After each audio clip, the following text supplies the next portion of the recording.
The staff table was positioned behind the catering station at the Thornhill estate, where my sister Vivian's wedding receptions sparkled with old money and newer ambitions. I sat wedged between two exhausted waiters who'd been serving champagne for 4 hours, at a folding table that didn't match the crystal-laden guest tables filling the ballroom. From my corner, I could barely see the head table where Vivian and her new husband Preston held court like minor celebrities. "We need her out of sight," Vivian had told the wedding planner this morning, not bothering to whisper. "Preston's family is very particular about their image. Put her in the back with the help. She won't mind, she's used to being invisible." The words had stung less than they should have. At 33, unmarried and working in what my family called, that political consulting thing, I'd become the family embarrassment. The one who didn't fit the mold. What they didn't know, what I'd been contractually prohibited from discussing until this week, was that my political consulting meant serving as senior advisor to the president's chief of staff. For 6 years I'd worked in the West Wing, drafted policy briefs that shaped national decisions and coordinated strategies that most Americans would never know about. Some campaign job that never went anywhere, Dad had explained to Preston's family at the rehearsal dinner. Nothing like Vivian's position at the museum. She's being considered for curator. My position required security clearances that took 18 months to obtain. But that wasn't dinner party conversation, so it didn't exist. My phone buzzed. The secure White House line with its distinctive encryption tone. I excused myself to the empty terrace, away from the reception noise and the clatter of dishes being cleared. "Chin," I answered quietly. "Miss Chin, the motorcade is 8 minutes out," Director Morrison said. "The president's son wanted me to confirm the venue has been briefed on security protocols." Confirmed. The manager knows to expect additional security but nothing else. I'd handled the logistics yesterday with credentials that made the venue manager's eyes widen. "Everything's arranged." "Excellent. He's looking forward to this," said, and I quote, "Time for the family to understand who Maya really is." I smiled despite myself. "Tell him I appreciate the dramatic flair." "Will do. See you shortly." I returned to the staff table as dessert service began for the actual guests. One of the waiters offered me a bite of the 5-tier wedding cake that had cost more than most people's monthly rent. "Might as well try it. You're basically crew anyway, right?" From my position behind the catering station, I watched Vivian's perfect wedding unfold. Preston's family occupied the prime tables. His father was a federal appeals judge, his mother sat on the boards of 3 major charities, his sister had married into the Caldwell shipping fortune. The Ashford-Preston union represented exactly the social elevation our parents had always wanted. The toasts began. Preston's best man told stories about yacht clubs and summer houses. Vivian's maid of honor, our cousin Diana, gave a speech about women who have everything versus those who let opportunity pass them by. She'd glanced toward the back when she said it, though she probably couldn't see me behind the serving station. Mom and Dad sat at table 2, glowing with pride. This wedding was their social triumph. The Ashfords finally arriving at the level they'd always aspired to. My phone buzzed. 5 minutes. I stood and walked toward the entrance, ignoring the coordinator who tried to redirect me back to my corner. The venue's manager, Richards, met me near the doors. I'd briefed him yesterday with White House credentials he'd never seen before. "Security detail is positioned, Ms. Chen," he said quietly, his earlier skepticism replaced by nervous energy. "I still can't believe you work in the White House. It's not something I advertise." I watched through the windows as 3 black SUVs pulled up, followed by the official vehicle with government plates. "Let him enter naturally. No announcement." "You want me to let the president's son just walk in unannounced?" He specifically requested it. "Trust me." The Secret Service detail entered first, professional, discreet but unmistakably federal agents. Then he appeared in the doorway. James Harrington was the president's youngest son, Georgetown law graduate, former federal prosecutor, and currently serving as special counsel to the Attorney General. At 37 he was being discussed for a federal judgeship. He was also brilliant, principled, and, for the past year, my boyfriend. We'd met during a policy coordination meeting. He'd made a joke about bureaucratic inefficiency. I'd responded with a sharper joke about lawyers who thought they understood policy. We'd been inseparable since. But my family didn't know he existed. They'd stopped asking about my personal life years ago, assuming there was nothing to tell. Paya. His voice carried across the ballroom, cutting through the classical music. There you are. Every head turned. James crossed the room with confident strides, his Secret Service detail maintaining professional distance.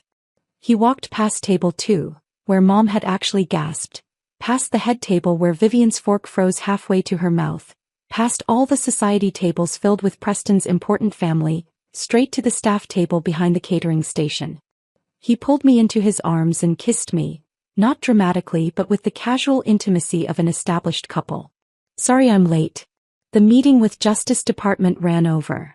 Behind him, one of the waiters had dropped a tray. The crash echoed through the suddenly silent ballroom.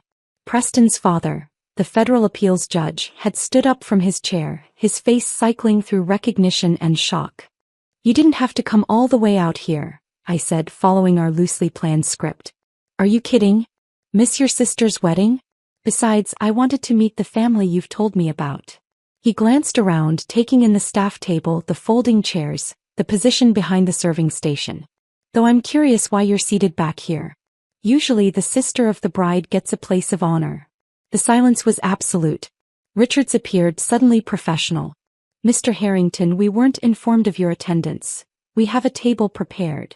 I'll sit with Maya, James said easily, settling into the folding chair next to mine. One of his Secret Service agents discreetly repositioned himself with clear sight lines. Though you might want to bring better champagne. What you've served back here isn't quite the same quality as the main tables. The waiter who'd offered me cake earlier looked like he might pass out. Vivian had descended from the head table, Preston and both sets of parents trailing behind. Her perfect wedding smile had frozen into something closer to panic. Maya, you never mentioned you were dating, that you knew. You never asked about my life, I said calmly. You assumed because I don't discuss my work or my personal life at family dinners that there was nothing worth discussing. We should have been informed, Preston's mother said, having rushed over with barely concealed alarm. If we'd known the president's son was attending. I'm not here as the president's son, James said coolly. I'm here as Maya's boyfriend. I came because she's important to me and I wanted to support her at her sister's wedding. He paused meaningfully. I wanted to meet the family that somehow decided she belonged at the staff table. Preston's father, who'd spent the cocktail hour discussing federal jurisprudence, had gone pale. As an appeals court judge, he understood exactly who James Harrington was and what his presence meant. Dad had pushed through the growing crowd. Maya, sweetheart, we had no idea you were seeing someone. Why didn't you tell us? I tried. Multiple times. You changed the subject or made jokes about me being married to my work.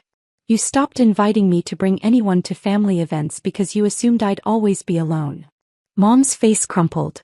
But if we'd known it was someone so important. That's exactly the problem, Mom. Someone is either worth respecting or they're not. It shouldn't matter whether they're dating the president's son. My life had value before James and it has value with him. But you only care now because he's standing here.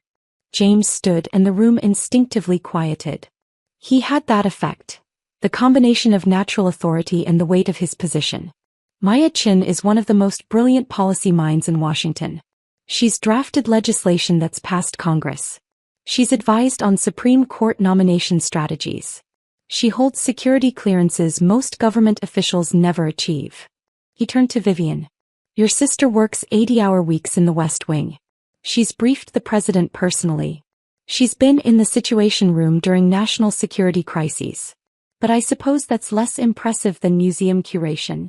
Vivian's eyes filled with tears, her perfect makeup beginning to streak. Phones had appeared throughout the room.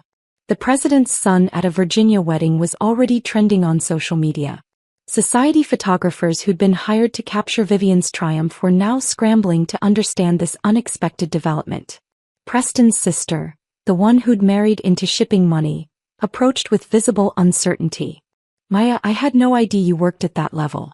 The White House press briefings mention a Maya Chin in the Chief of Staff's office. That's you.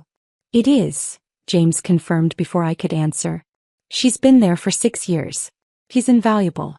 The administration trusts her with matters of national importance. But apparently her own family trusts her to sit with the catering staff. One of the Secret Service agents spoke quietly into his radio. More security personnel were arriving, standard protocol for protecting the president's family. The wedding that was supposed to showcase Preston's family's importance was transforming into something else entirely. Diana, the cousin who'd made the "let opportunity pass" comment, hovered nearby. "Maya, I'm sorry. We all thought you were we didn't realize." "You didn't realize because you didn't ask. Because you measured success by your standards and found me lacking. Because my choices didn't make sense to you, so you dismissed them." Richards had arranged additional seating, moving James and me to a hastily prepared table that actually matched the others. But the damage was done. The optics were clear. They'd hidden me with the staff and the president's son had found me there. Preston's mother attempted damage control. "We're hosting a small dinner next month. We'd be honored if you both would attend." "We'll check our schedules," James said diplomatically. Then more pointedly, "Though I should mention that Maya and I are attending a state dinner at the White House next week. The president specifically requested she be there. Family invitation." Mom had actually clutched a chair for support. Dad's face had gone through several shades of red. Vivian approached our new table, her voice shaking. "Maya, I've been horrible to you. I was jealous and petty and I convinced myself you weren't successful because your life looked different from mine." "You did," I agreed. "But this isn't just about today. It's about years of dismissal. Of being excluded from family events because I might embarrass you. Of being hidden at your wedding like I was something shameful." "I see that now," she whispered. "Everyone does. Only because James walked in. If he hadn't shown up, I'd still be at the staff table and you'd still think I was the family failure." James squeezed my hand under the table. "Should we go?" "Early morning tomorrow. The Attorney General wants Maya's input on the judicial nomination strategy." I nodded, then looked at my family one last time. "Congratulations on your marriage, Vivian. I genuinely hope you'll be happy. But I can't keep accepting this treatment. Either you value me for who I am, not who I'm dating or what title I hold, or we maintain distance. Those are the boundaries." As we stood to leave, James, me, and the Secret Service detail that had turned Vivian's reception into a security zone, guests parted automatically. The federal judge bowed slightly to James. Preston's shipping fortune sister tried to engage him in conversation. The society photographers captured everything, their careful wedding narrative completely disrupted. Outside, James pulled me close. "Too much." "Perfect amount," I said. "Thank you for coming. Thank you for finally letting me meet them. Though I'm genuinely appalled they seated you with the catering staff. They didn't know what else to do with me. I didn't fit their narrative. Their loss." He opened the car door for me. "Ready to go home?" Home was my apartment in Georgetown, where classified briefing books waited and tomorrow's policy meetings loomed. Where my real life existed, far from family expectations and society weddings. As we drove away from the Thornhill estate, I took one last look at the lit ballroom where Vivian's perfect wedding had fractured under unexpected scrutiny. They'd seated me with the help because I embarrassed them. Tomorrow I'd be in the West Wing shaping national policy. They'd called my work, that political thing that never went anywhere. The administration called me essential. They tried to hide me behind serving stations. I'd been standing in the center of power all along. My phone buzzed. My personal line. Messages from Vivian, Mom, Dad, all suddenly desperate to reconnect, to understand, to repair what they'd broken. I silenced it and turned to James. "State dinner next week? Wouldn't miss it. Though I should warn you, my father wants to thank you personally for that healthcare policy brief. He said it was brilliant." "The president read my brief?" "Read it, loved it, implemented half your suggestions. You're kind of a rock star in the West Wing, Maya. Everyone knows it except, apparently, your family." I settled back against the seat, watching Virginia countryside blur past. "They know now." "Yes," James said with a slight smile. "They definitely know now." And for the first time in years that felt exactly right. The next morning my phone exploded before dawn. News outlets had picked up the story. President's son attends private wedding, highlights family dynamics. The photos were everywhere. James kissing me at the staff table, the shocked faces of wedding guests, Vivian's frozen expression captured in perfect detail. By 6 a.m. I was trending nationally. White House colleagues texted congratulations mixed with amusement. The chief of staff sent a message. Nice work on the optics. Remind me never to underestimate you. Vivian called at 6:30. Then Mom. Then Dad. Then Preston's mother, presumably panicking about how this reflected on their family. I let them all go to voicemail. At 7 a.m., I was in the West Wing conference room, reviewing judicial nomination files. James appeared with coffee and that familiar smile. Morning, rock star. Ready to change the world. Always, I said. The staff table was behind me. The future was ahead. And I was exactly where I belonged.